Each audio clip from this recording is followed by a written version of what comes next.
ஏடி என்ன எங்கடி அடிச்ச ஏடி எட்டி கிடக்குற ஏடி என்ன எங்கடி தொலைச்ச ஏடி நானும் முழிக்கிறேன் ஏடி உன்னை பார்த்ததுனால சோலி இப்போ முடிஞ்சது ஏடி தன்னை மறந்ததால ஜோடி சேர்ந்து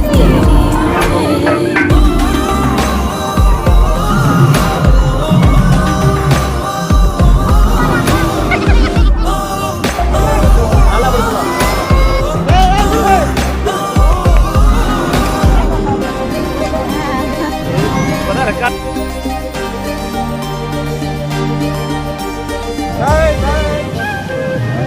Ya,